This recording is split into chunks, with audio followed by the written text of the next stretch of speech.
우리가 9장부터 사도들이 나왔고요.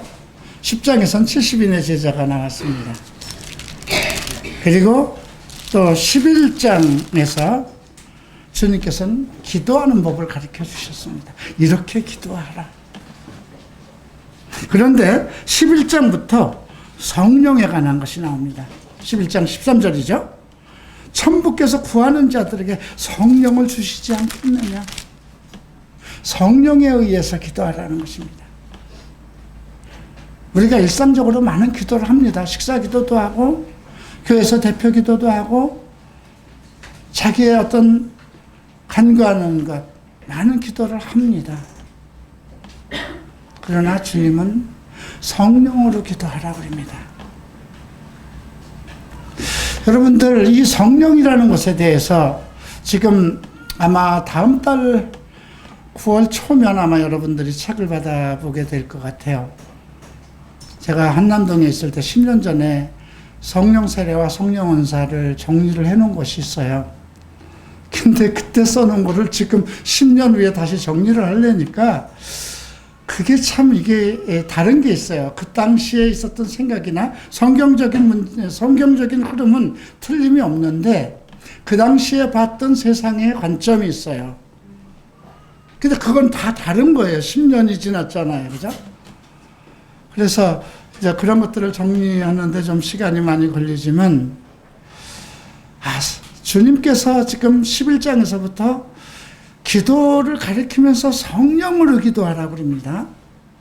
근데 오늘 12장에서도 또 성령에 관한 것을 얘기를 합니다. 10절에서 말로 인자를 거역하면 사하심을 받으려니와 성령을 모독하는 자는 사하심을 받지 못하고 있어요. 성령을 모독하는 것 무엇일까요?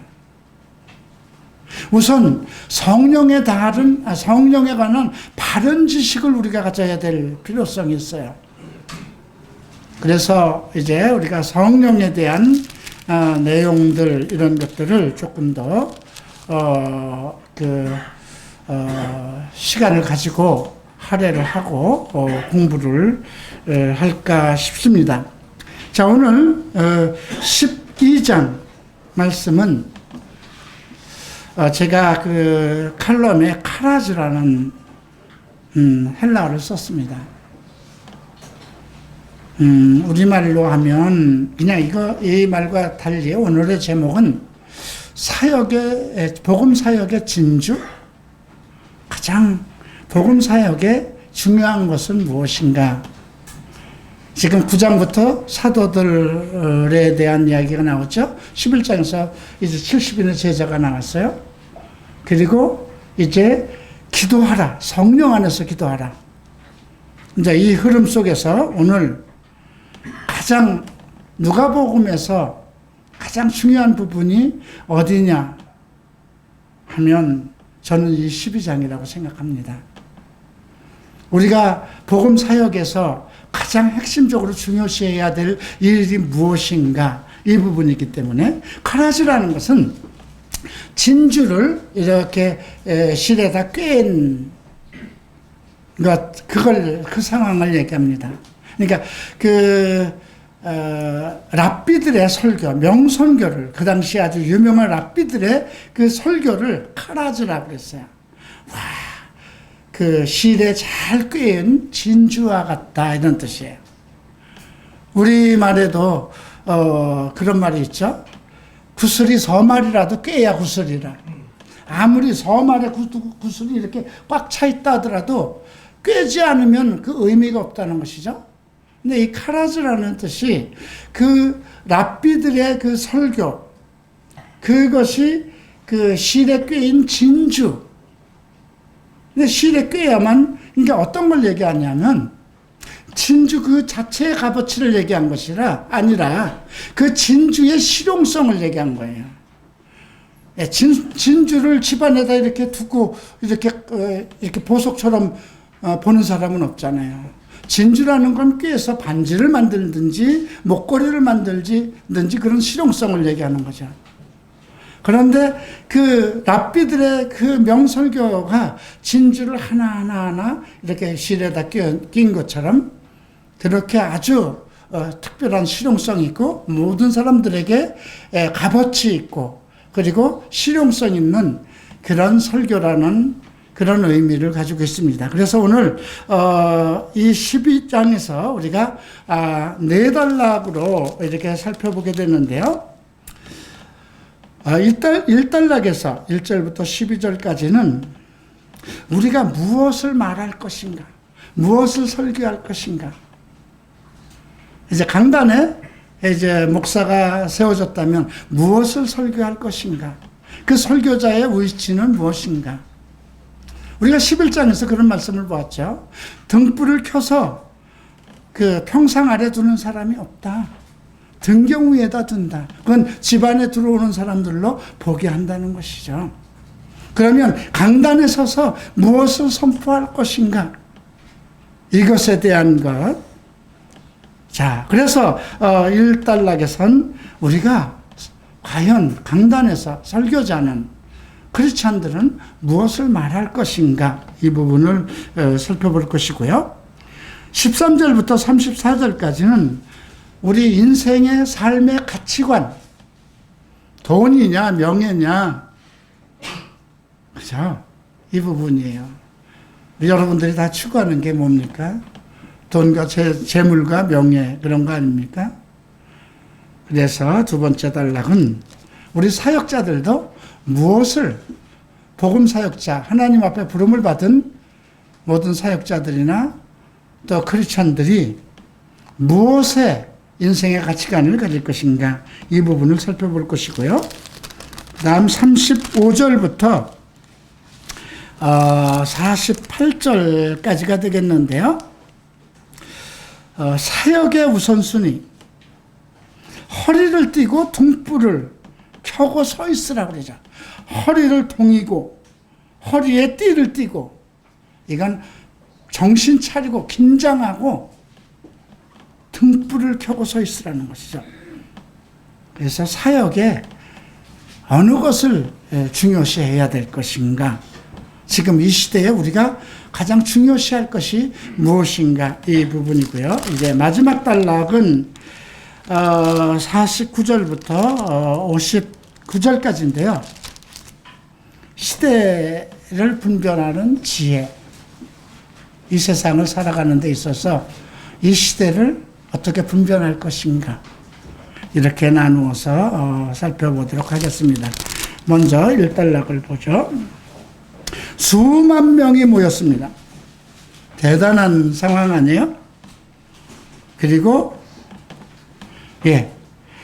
서로 밟힐 만큼 모였어요. 이제 거기서 예수님이 설교하는 건 수만 명이 모인 상황에서, 그죠? 오병이어 사건이 아닙니다. 그죠? 칠병이어 사건도 아닙니다.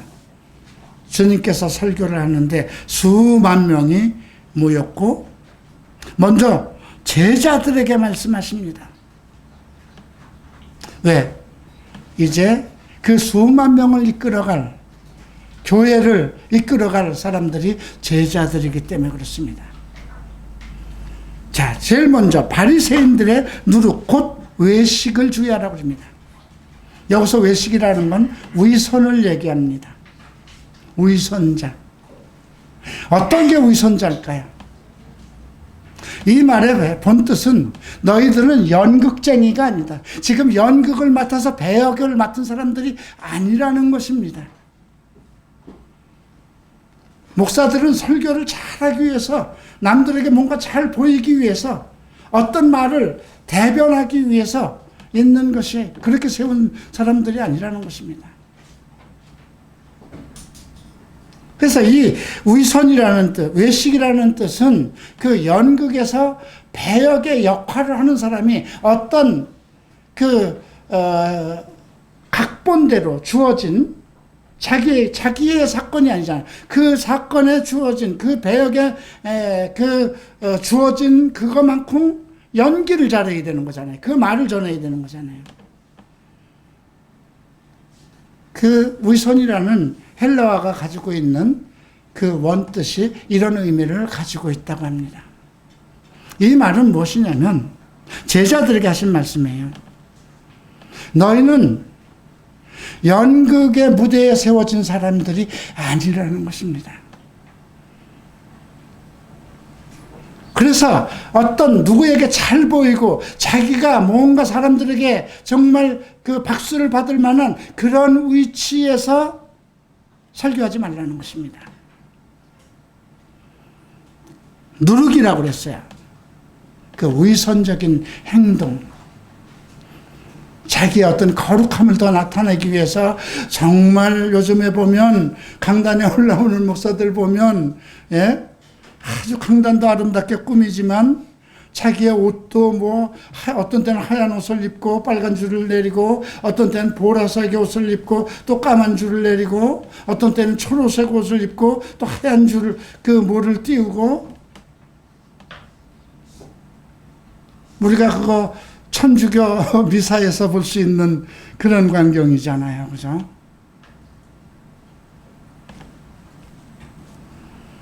그런데 주님은 누룩이라고 그랬어요. 누룩은 번져나가는 겁니다. 연병과 같이 번져나가는 겁니다. 지금 한국교회에 그런 설교의 풍조, 목사들의 그런 의식이 번져나가고 있는 그 상황을 우리가 볼 수 있죠. 2절 3절에서 감추인 것이 드러나지 않을 것이 없고 숨은 것이 알려지지 않을 것이 없나니 복음 안에서 하나님의 사역자들, 제자들 사역에서 감춰질 것은 없다는 것입니다. 모두 다 드러난다는 것입니다. 내가 아무리 감추고 싶어도 그것이 감춰질 수 없다는 것입니다. 그렇기 때문에 너희가 어두운 데서 말한 모든 것이 광명한 데서 들리고 너희가 골방에서 귀에 대고 말한 것이 집에서 전파되리라. 너희가 소곤소곤 얘기한 것이지만 그것이 그 골방 안에서만 있을 것이 아니고 다 전파될 것이라는 것입니다.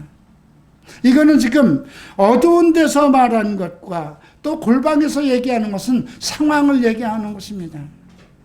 우리가 지금 그 제자들이 복음 활동을 하는 데 있어서 그만큼 사회가 받아들이지 않고 그 어두운 상황 속에서 그리고 그 골방에서 복음을 전할 수밖에 없는 그런 사회적인 현실이 올 것을 예고하신 것입니다. 그러나 그렇게 했다 하더라도 그것은 다 드러나고 전파될 것이라는 것입니다. 그러니까 네가 설교할 때 그냥 그 대충 남들 연극 배우처럼 그냥 틀에 맞춰 있는 거 그런 걸로 하지 말라는 것입니다. 왜냐하면 네가 어떠한 상황에서 누구도 두려워하지 말고, 그죠? 몸은 죽이고 너의 영혼을 능히 죽이지 못하는 그런 것들을, 그런 세상의 어떤 너의 위협, 내 어떤 신체적인 거, 나를 위협하는 그런 상황, 그런 것을 두려워하지 말라는 것입니다. 벌써 얼마 전 사건이 됐지만 어느 한국 강단에서 어느 목사가 설교 한번 잘못하면 난리가 나잖아요. 그죠? 그래야 할 일 아니잖아요. 어디 두려워서 설교하겠습니까? 근데 상황이, 한국 상황이 그렇게 만들어가고 있다는 겁니다. 감시자가 있는 것처럼. 연극에서 생각해 보세요. 연극 주역을 맡은 사람이 그 각본대로 하지 않고 자기 임의대로, 물론 애드립도 할 수 있어요. 그죠? 그러나 자기 임의대로 각본에 벗어나서 했다 그러면 그건 안 되는 거잖아요. 그죠? 근데 지금 한국의 목사들이 설교를 할 때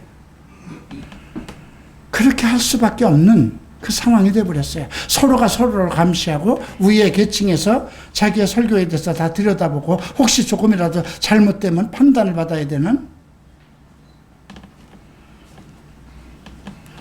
예수님께서는 마땅히 두려워할 자를 너희에게 보인다. 너희들이 죽은 후에 지옥에 던져놓는 권세가 있는 그 사람 누굴까요? 예수님이거든요. 인자에 관해서 모든 권세를 가지고 있는 분은 예수님이라는 거죠. 살아서 너희들이 어떤 외세의 압박, 교단의 압박, 어떤 것을 받더라도 우선은 교단은 둘째 쳐놓고 대형교회에서 목사들이 담임 목사는 그래도 나름대로 자유롭게 설교할 수 있습니다. 그러나 부목사는 설교 잘못하면 장로회에서 난리가 나는 것입니다. 자기네들이 요구하는 대로 설교하지 않으면 안 된다는 거예요. 두려워하지 말라는 것입니다. 자, 그리고 8절에서 이런 말합니다. 너에게 말하는 누구든지 사람 앞에서 나를 시인하면 인자도 하나님의 사자들 앞에서 저를 시인할 것이야. 우리가 복음을 선포하는 데 있어서 과감하게 예수 그리스도를 증거하는 거, 뭐가 두려운 거예요? 여러분들 직장 다니면서 사장이 예수 안 믿고 직장에 많은 어떤 부서별로 회색을 가게 되면, 또 여러분들이 이력서를 낼 때는 크리스찬이라고 써내지만 실질적으로 직장에서 자기가 나는 크리스찬입니다. 그건 둘째 쳐놓고 여러분들이 어디 나가서 지금 갈보리 채플에 출석하고 있으면서 당신은 어느 교회 나갑니까? 하면 그냥 장로교회 나갑니다. 순복음에 나갑니다. 떳떳하게 나는 서울 갈보리 채플에 나갑니다. 우리 교회 담임 목사는 이효나 목사입니다. 떳떳하게 얘기하고 있는가 한번 생각해 보세요. 못하고 주절주절할 때가 있겠죠. 왜 그럴까요? 왜 주절주절해야 될까요? 나는 여러분들을 부끄러워하지 않는데, 나는 여러분들이 어떤 형상과 여러분들이 어떤 모습을 가지고 있어도 여러분들을 자랑스럽게 생각하고 여러분들이 우리 교회에 오는 것에 대해서 감사하고 기도를 하고 있는데, 여러분들은 혹시 나를 부끄러워하지 않나요? 주님이 그 얘기하는 것입니다. 그 당시 시대에 예수가 이단 괴수잖아요. 그러니까 예수 그리스도의 제자라는 걸 능히 얘기하지 못하는 것입니다. 사람 앞에서 나를 시인하면 인자도 하나님의 사자들 앞에서 나를 시인할 것이다. 예수 그리스도의 증거에 대해서, 정인에 대해서 자기의 위치에 떳떳한, 나는 그리스도의 사람이다, 나는 예수의 종이다는 것에 대해서 꺼리낌 없이 얘기할 수 있는 그 상황이 되어야 된다는 것입니다. 사람 앞에서 나를 부인하는 자는 하나님의 사자들 앞에서 부인함을 받으리라. 지금 하나님의 사자들은 언제예요? 나중의 일이에요. 주님 오실 때 일이에요. 여러분들이 지금 나 그냥 왜 종교? 그냥 기독교입니다. 어느 교회 나가요? 그냥 동네에 있는 작은 교회 나갑니다. 뭐 죄인입니까? 예수 믿는 게 죄인입니까? 갈보리 채플에 나오는 것이 무슨 꺼리낌 있는 겁니까? 우리가 이단입니까? 저는 지금 비유로 얘기하는 겁니다. 근데 그 시대에도 예수 그리스도의 종이라는 거, 예수 그리스도를 믿는다는 것에 대해서 떳떳하게 얘기하지 못하고 주절주절 하지 못하고, 만약에 사람 앞에서 나를 부인한다면 너 나중에 하늘에서 예수님께서 천사들과 올 때 너 부인할 거라는 것이죠. 나도 너 모른다 할 거라는 것이죠.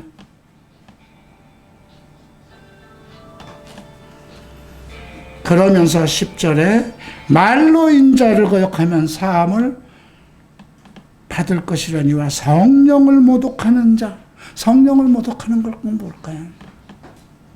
이건 조금 특별한 것이 있습니다. 이렇게 예배를 드리는데 목사가 잘못한다고 좀 소리 지른다고 성령을 회방하는 건 아니에요. 그러나 성령께서 여러분들을 인도하시고 주님께 인도하려고 하는데 그것을 거부하고 한다면 그 사람 평생 구원받지 못하죠. 오는 세상에서도 구원받지 못하죠. 근데 성령을 모독한다는 것은 신성을 더럽히는 것. 성령을 우리에게 주셨어요. 성령이 내 안에 내주하고 계세요.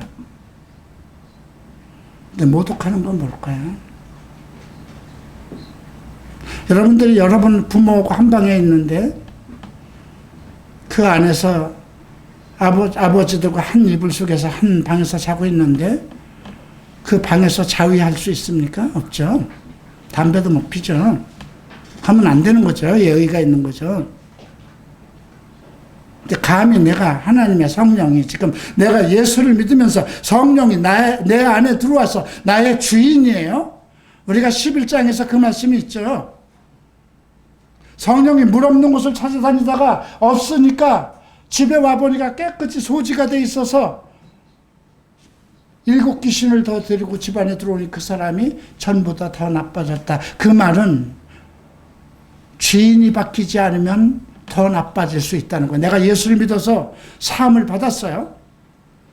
죄인에서 사함을 받아서 의인이라는 것을 됐는데 내가 주인이 바뀌어야 된다는, 나를 주관하시는 분이 성령이 되어야 된다는 것입니다. 나를 주관하시는 분이 예수 그리스도요. 나를 주관하시는 분이, 내 영을 지배하고 내 삶을 지배하는 분이 나의 주인인 예수님과 그의 영에 의해서 지배를 받아야 되는데, 계속해서 나는 예수를 믿고 입으로는 예수님을 부르는데 내 생활은 계속 마귀가, 귀신이 이끄는 대로 생활을 하고 더러운 곳에 빠져들고 한다면 그 사람 주인이 안 바뀐 거예요. 그 사람은 여전히 악한 영이, 더러운 사탄이 그 사람을 지배하면 오히려 더 나빠질 수 있어요. 예수를 안 믿었을 때보다 더 나빠질 수 있다는 것입니다. 난 그것을 경험해 봤어요. 12년 동안이나 예수를 분명히 믿었는데도 온전한 말씀을 듣지 못하고 입으로는 주여 주여 하고 소리치고 기도를 하고, 예수께서 정말 나의 주인은 맞는데도, 분명한데도, 내 의식적으로는 예수가 나의 주인임에도 불대한데도 그분이 나를 주관하지 못하는 것, 예수 그리스도에 대한 지식도 없고 그리스도와의 만남도 없고, 내 삶을 통해서 그리스도의 능력과 삶의 능력이 나타나야 되는데 그런 것도 없고 입으로만 무늬만 크리스찬인 것, 그 상황을 얘기하는 것입니다.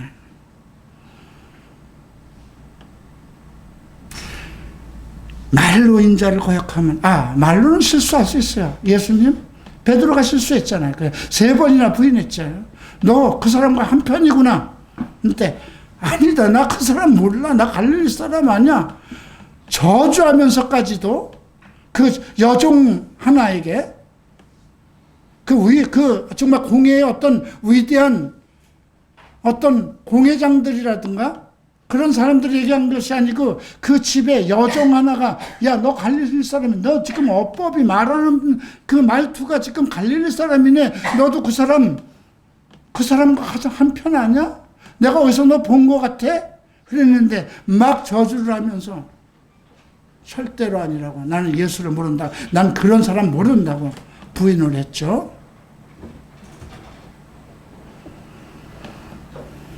그래도 사함을 받았습니다. 예수님께서 다시 찾아왔죠.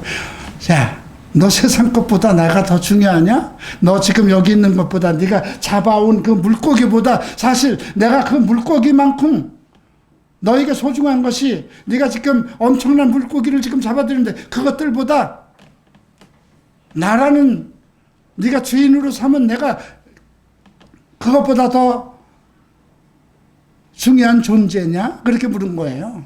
이것들보다 네가 나를 더 사랑하느냐? 이렇게 물으셨죠. 성령을 모독하는 자는 사함을, 오는 세상에, 이 세상에도 오는 세상에도 사함을 얻지 못한다는 말. 나를 주관하시는 분이 누구인가? 나를 지배할, 이게 지금 아주 참, 그 11장하고 12장하고 이 사이에서 지금 생각해보면, 주인이 안 바뀌면 나는 귀신에게 사로잡혀서 더 나쁜 사람이 될 수 있는 것이고요. 그렇다고 성령을 받아들이지 않고 성령과 같이 생활하지 않고 성령은 없다, 성령이라는 게 뭔데, 성령에 대해서 거부하면 또 이건 보세요. 그죠? 말로 예수님에 대해서 좀 거부하는 것은 사함을 받지만, 나를 위해서 보내신 성령이잖아요. 하나님의 영이잖아요. 내 뼛속까지 그분은 하나님의 그 모든 것을 알고, 내 모든 심령과 내 모든 것을 알고, 나를 장차 하나님의 나라로 이끌어갈 수 있고 나를 온전히 변화시킬 수 있는 그분이 성령인데, 말로 성령을 거역하면 사함을 받지 못한다는 것입니다. 내 안에 성령의 주관함에 대해서 여러분들은 정말 성령이라는 것에 대해서, 성령이 나를 주관하는 것에 대해서, 내 안에 성령이 내주하고 있다는 것에 대해서, 예. 그래서 11장에서 성령으로 기도하라. 오늘은 성령을 회방하지 마라. 모독하지 말라.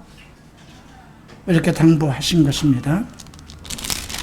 자, 이제 앞으로 너희가 어떤 공회나 정사에서 사로잡혀서 너희들이 설교하고 사역하는 것에 대해서 판단을 받을 때가 있을 것이다. 그래도 그때 너희가 무슨 말을 할 것인지 머릿속에 기억도 하지 말라는 거예요. 마땅히 할 말을 성령이 그때 너희에게 가르치실 것이라는 거예요. 성령은 가르치시는 분이고 생각나게 하시는 분입니다. 요한복음 14장에 보면 우리를 하나님의 말씀을 가르쳐 주십니다. 그래서 여러분들이 성경을 많이 공부하면 성경 안에 이해가 되지 않는 그 모든 것들을 성령이 깨우치실 겁니다. 모든 진리 가운데로 너희를 인도하신다고 그랬습니다. 세상 걸 너무 많이 배워야만 세상의 지혜를 얻느냐? 아니에요. 성령은 모든 진리 가운데로 너희를 인도하신다고 그랬어요. 자, 이제 13절부터 봅니다. 여기서부터 보는 것은 인생의 가치관, 사역자로서, 크리스찬으로서 인생의 어떤 것에다 가치관, 가장 중요한 인생의 가치관을 둘 것이냐, 이 문제죠. 한 사람이 와서 묻습니다. 내 형을 명하여 유업을 나와 나누게 하소서. 아마 아버지한테 받은 그 재산을 나누어 주지 않고 형이 아주 몰식을 했는가 봅니다. 그러니까 예수님한테 와서, 주님, 우리 형이 지금 재산을 안 나눠주고 몰식했습니다. 좀 그거 나눠주세요. 그랬더니 예수님께서, 이 사람아, 누가 나를 너희의 재판장이나 물건 나누는 자로 세웠느냐? 너 나를 잘못 알았다, 이런 뜻이에요.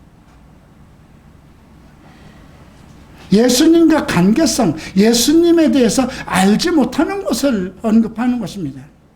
여러분들이 예수님에 대해서 알지 못하면 여러분들도 이런 것, 주님, 저 아파트 하나 가져야 되겠습니다. 좋은 여자 하나 만나야 되겠습니다. 이런 쪽으로 치우친다는 것이죠. 예수님은 그런 거 하시는 분이 아니심에도 불구하고 여러분들의 바라는 것과 예수님과의 어떤 대면의 그 대상이 마치 여러분들의 몸종이나 되는 것처럼 예수님께서 그랬어요. 나는 섬기러 오신다고, 죄인을 섬기러 오셨다고 그랬죠. 죄인을 섬겨서 그 사람을 온전케 하기 위해서, 그리고 천국으로 데려가기 위해서 오신 것이지 우리의 주인으로 오신 거거든요.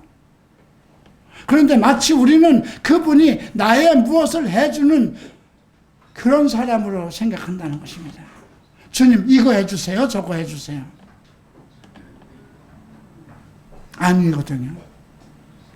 이건 기도와 다른 거예요. 기도라는 것은요, 우리가 그 11장에서 언급된 기도가 어떤 기도예요? 자기를 위한 기도가 아니라 꼭 필요한 중보 기도죠. 어떤 사람에게, 내 친구에게 꼭 필요한 것이 있는데 내가 들어줄 수 없으니까, 주님, 이거는 꼭 해결해 줘야 되는 것입니다. 그래서 그것이 이루어질 때까지 간청하라고 하는 것이거든요. 그것을 성령 안에서 기도하라고 하신 거거든요. 그런데 우리는 지금 예수님을 마치 나에게 돈이나 배달해주고 나를 어떤 경제적으로 축복해주는 그런 대상으로 알고 여기고 있다는 것입니다. 그래서 삼가 모든 탐심을 물리치라. 사람의 생명이 그 소유에 넉넉한 데 있지 않다. 너희의 생명이라는 것은 그 소유와 관계가 없다는 것입니다. 너희가 바라는 진짜의 생명은 영원한 생명이냐, 영혼에 관한 것이냐, 지금 이 땅에서 먹고 살아가는 그 목숨, 육체적인 생물학적인 생명이냐, 이걸 얘기하는 거예요. 그래서 어느 사람이 그 곳간에 정말 곡식과 물건을 쌓아두고, 야, 내 영혼이 이렇게 많은 물건을 쌓아뒀으니까 내 영혼이 평안히 쉬고 잘 지낼 것이다, 이렇게 얘기할지 모르지만, 참 오늘 밤 안에 내 영혼을 도로 찾아가실지, 그건 하나님의 주권이잖아요. 그 사람을 언제 데려갈지. 그렇죠? 그래서 21절 함께 읽겠습니다. 자기를 위하여 재물을 쌓아두고 하나님께 대하여 부요치 못한 자가 이 같으니라. 자기애가 쌓을 거는 너무나 쌓아두는데 하나님에 대해서 부요치 못한 자. 마태복음에선 이 땅에다가 금은보화를 쌓지 말라고 합니다. 하늘에다 쌓으라고 합니다. 거기에는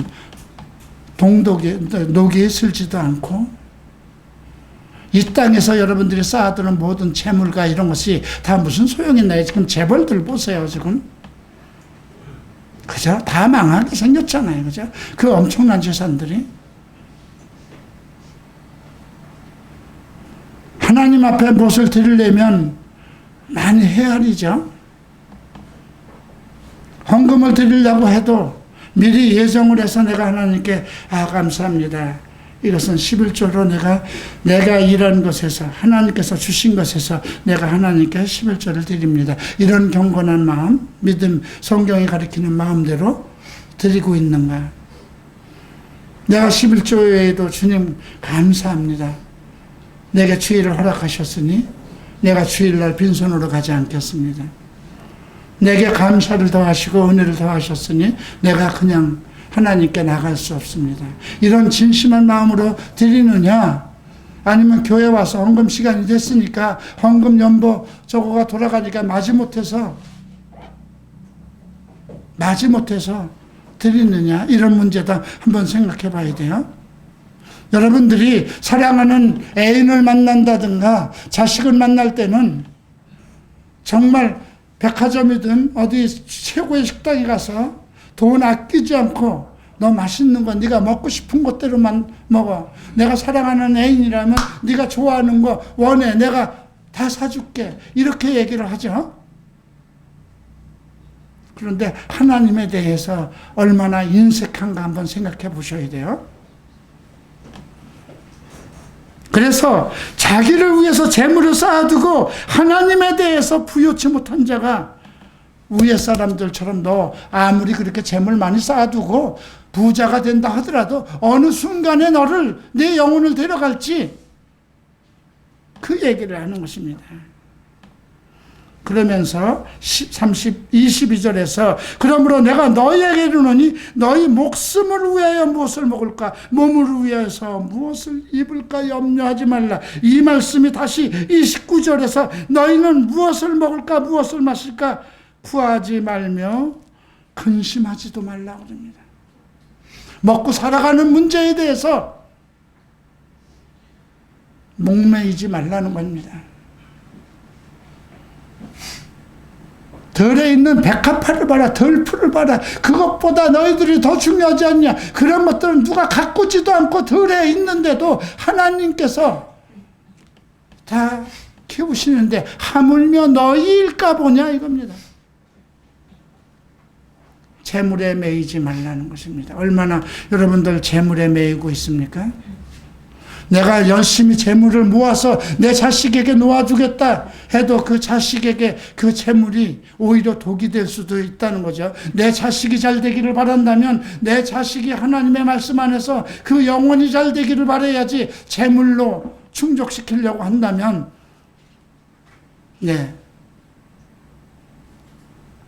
오늘 그래서 주님은 30절에서 이렇게, 이 모든 것은 세상 백성들이 구하는 것이라, 이방인들, 하나님을 섬기지 않는 사람들, 세상 사람들이 원하는 것이라는 거죠. 아버지께서도 너희에게 이런 것들을 먹을 것과 입을 것과 마실 것이 필요한 줄 당연히 알고 계시니까 당연히 줄 거 아니냐 이거예요. 근데 너희가 삶의 우선순위가 무엇이냐 이걸 깨우치는 것입니다. 31절 함께 읽겠습니다. 오직 너희는 그의 나라를 구하라. 그리하면 그런 것을 너에게 더하시리라. 그의 나라를 구하라는 게 뭘까요? 하나님의 나라를 추구하라는 것입니다. 영적인 일에 추구하라는 것입니다. 내 교회, 너의 머리가 어디 누구인지, 너의 교회가 어떤 역할을 하는 것인지, 이 부분을 얘기하는 것입니다. 적은 무리여 무서워 말라. 나 이 말을 상당히 좋아합니다.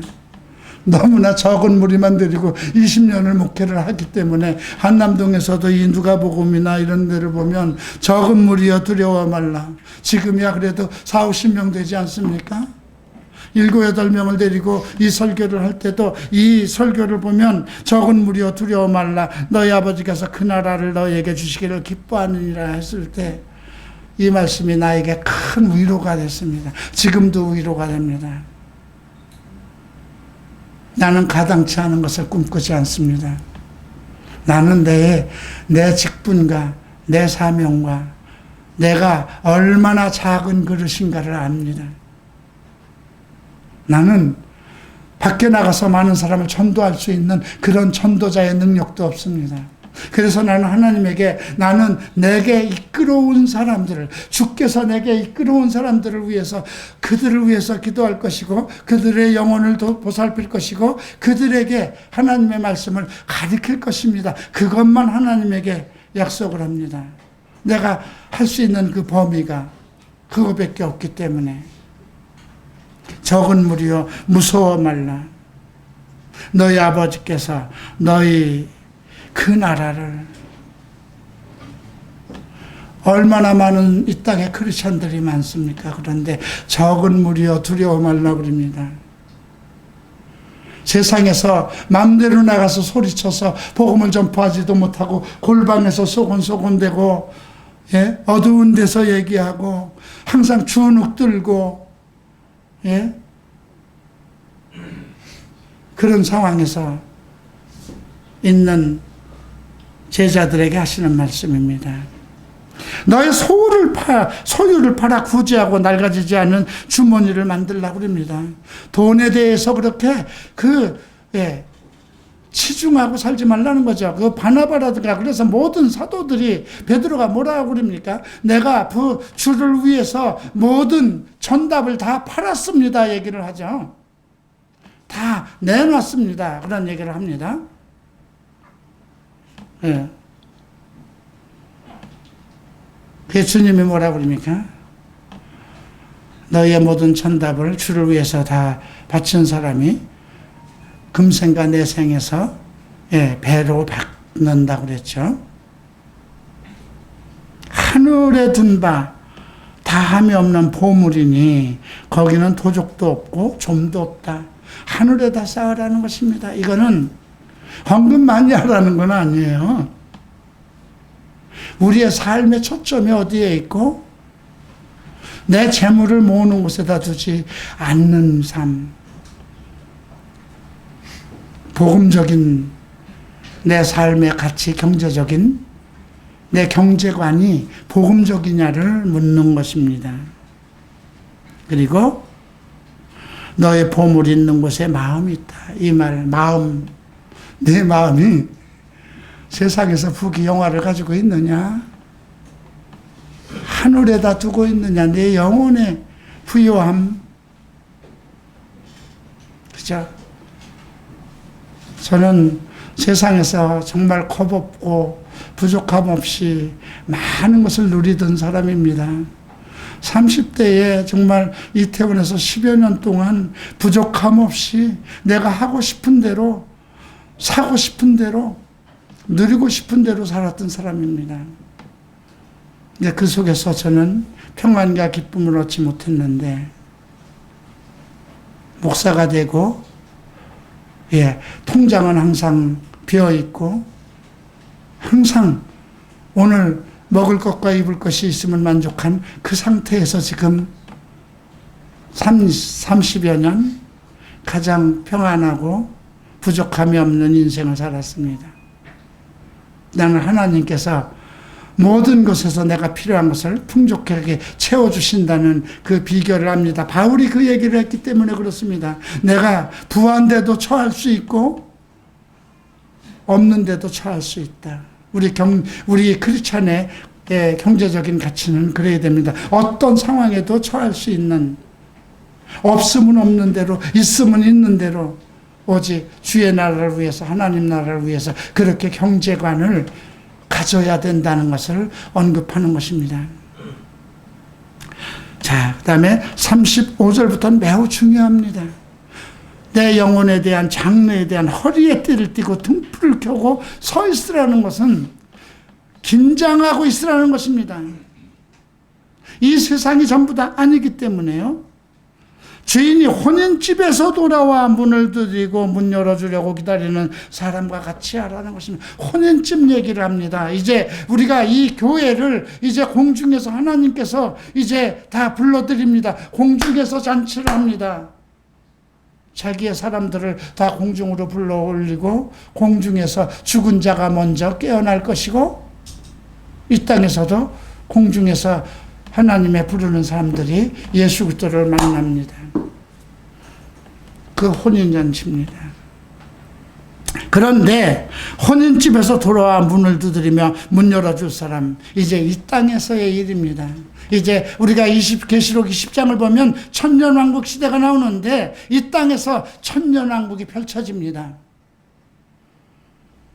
그때에 이 땅에서 그리스도의 종으로서 정말 충분한 삶의 보상을, 그동안 자기가 했던 모든 삶의 보상을 받는 그 이야기를 하는 것입니다. 주인이 와서 깨어있는 것을 보면 그 종들은 복이 있을다. 진실로 너에게 이르노니 주인이 띠를 띠고 그 종들을 자리에 앉히고 나와 수종하리라. 주인이 자기의 종들을, 자기가 그 허리띠를 띠고 그 종들을 섬겨준다는 그때가 있다는 것입니다. 어떤 사람들 끝까지 예수 그리스도께서 모든 이 땅에 있는 성도들을 들어올리고 이 땅에 와서 천년왕국을 펼칠 때에 이렇게 자기를 위해서 희생하고 봉사한 종들에게 이렇게 대우해 주신다는 것입니다.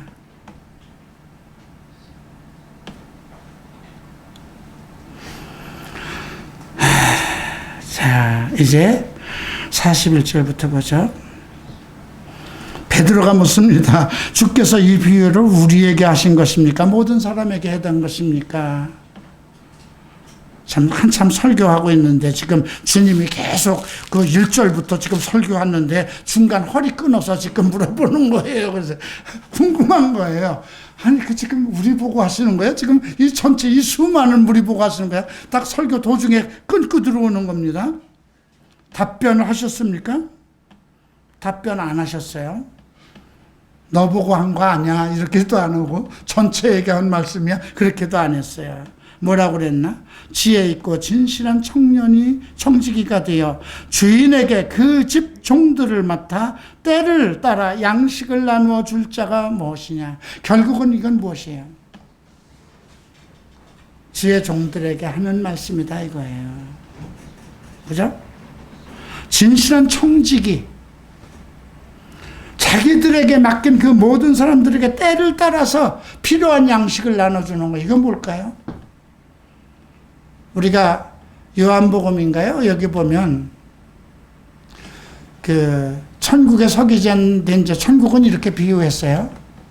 옛 곡간과 창고에서 그 하나님의 양식을 고루 가져오는 것과 마찬가지라는 거죠. 근데 여기서 이 말은 때를 따라서 양식을 나누어 줄 자. 성도들에게 여기서 양식은 영의 양식입니다. 그 상황에 맞는, 그 때에 맞는 올바른 하나님의 말씀을 나누어 줄 자가 누구냐 이겁니다.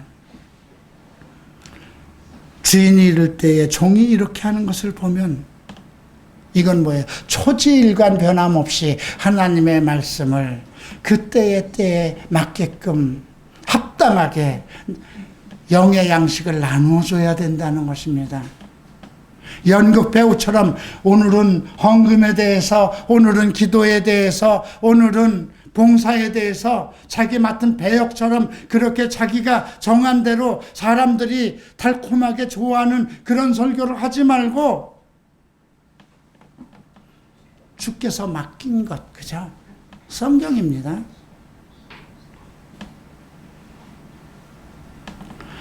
참으로 너에게는 주인이 그 모든 소유를 저에게만, 그렇게 하는 것을 본다면 성경을 정말 바르게 그 자기 사람들에게, 자기 휘하에 있는 사람들에게 다 때를 따라서 그 영의 양식을 나누어 주는 걸 보면 주님께서 오셔서 이 사람은 믿어도 되겠구나, 모든 것을 다 맡기겠다는 것입니다.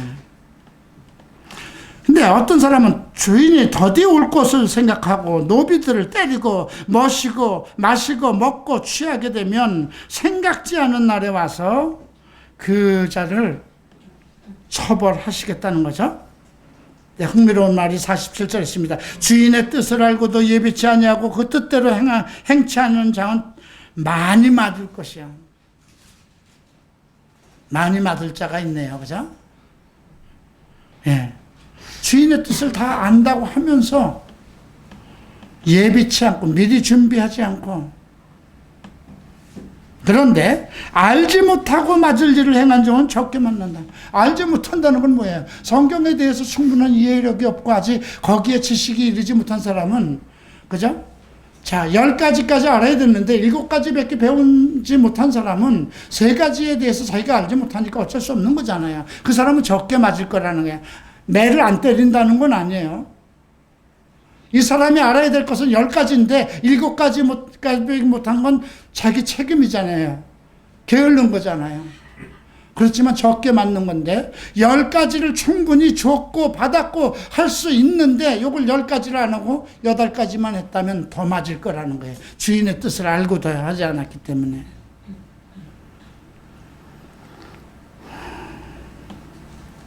자, 그리고 이 땅에서 분쟁이 있을 것을 얘기했습니다. 영적 갈등이 있을 것이고요.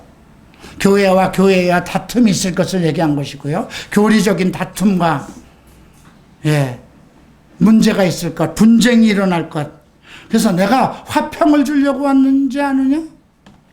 집안에서도 한 집에 5이 있어서 분쟁하고 셋이 둘이, 또 둘이 셋과 하리라. 아버지와 아들과 아들과 아비가, 어미와 딸과 딸이, 어미와 시어머니와 며느리가 서로 분쟁할 것을 얘기하고 있습니다. 분쟁의 시대. 지금 교회 시대가 얼마나 분쟁이 일어나고 있습니까? 교리적으로 분쟁이 일어나고요. 담임 목사와 부목사와 다투고 있고요. 교회가 갈라져 나가고 있고요. 계속 갈라져서 계속 파벌이 나오고 있고요.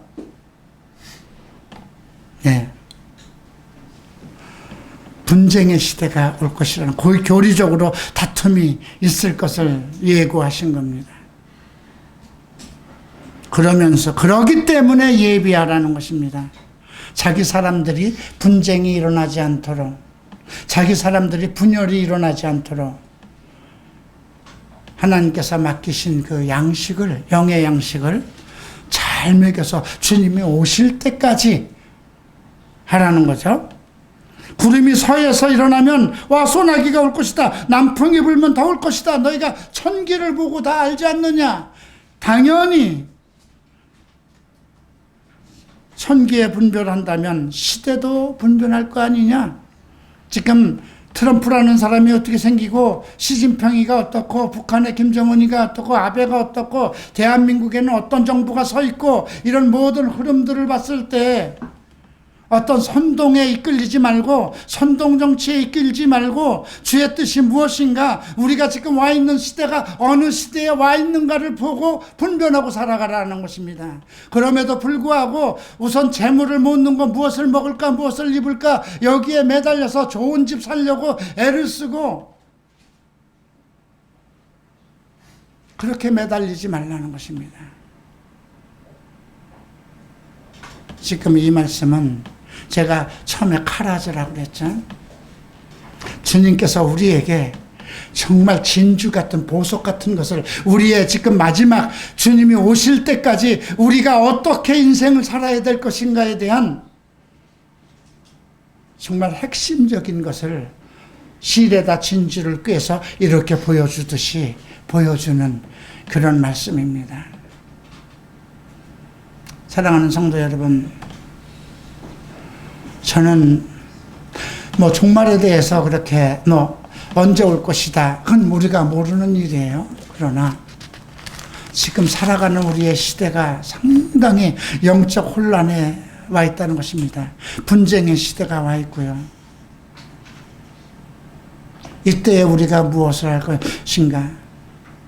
영혼에 관한 것을, 그 영혼에 관한 것이 온전히 할 수 있는 일이 무엇일까요? 성경과의 관계입니다. 주님과의 관계입니다. 성령과의 관계입니다. 그것을 위해서 정말 카라지와 같은 우리 목사들은 성도들이 각 때마다 필요한 양식들을 가장 적합한 것을 잘 찾아서 때에 따라서 그들에게 먹여야 된다는 것입니다. 오늘 이 말씀을 통해서 우리가 어떤 말씀이 마지막에 나오냐면요. 마지막에 보면 특별한 말씀이 나와요. 57절, 옳은 것을 스스로 판단치 아니하느냐. 어찌하여? 옳은 것. 세상이 점점 갈수록 옳은 것을 얘기하는 것이 아니라 다 거짓을 얘기하고 혼란의 시대가 오는데, 특별하게 58절에서 너를 고소할 자와 함께 법관에 갈 때에 길에서 화해를 힘쓰라고 합니다. 어떤 소송이 당했을 때 화해를 하라고 합니다. 그러면서 홀이라도 남김없이 갚지 아니하면 결단코 거기서 나오지 못하리라. 여기는 아주 작은 돈의 화폐 단위를 얘기하는 것입니다. 조그만 1,000원짜리 한 장이라도 이런 뜻으로 이해를 하면 됩니다. 세상에 빚지지 말라는 것입니다. 세상에 도무지 빚지지 마십시오. 하나님께 쌓아두라는 것입니다. 우리가 얼마나 정말 세상에 의지하고, 그죠? 사람들과의 어떤 그 재물관계, 왜 이렇게 해서 소송을 당하고 그래야 될까요? 세상과 원한을 갖지 말라는 것입니다. 우리가 분쟁에 휩싸이고 난다면, 우리가 정말 그리스도의 날을 이해하지 못하고 정말 더디 올 것을 생각하고 하면 이 땅에서 어떻게 해서든지 수단과 방법을 가리지 않고 재물을 모으려고 하고 자기의 삶에 대한 그런 것만 생각하기 때문에 문제가 심해질 수 있다는 것입니다. 세상에 비치지 말고 항시 억울한 것 없이 손 털고 주님이 부를 날에 하늘로 올라갈 수 있는 그런 준비를 하라는 것입니다. 그래서 우리가 주님께서 부르실 때에 정말 그 띠를 띠고 허리띠를 띠고 등불을 켜고 서 있는, 주님이 오시는 날을 이 세상에서 조금도 빚진 것도 없고 억울한 것도 없고 원망 들을 일도 없이 그렇게 살아가는 성도 쉽지 않죠.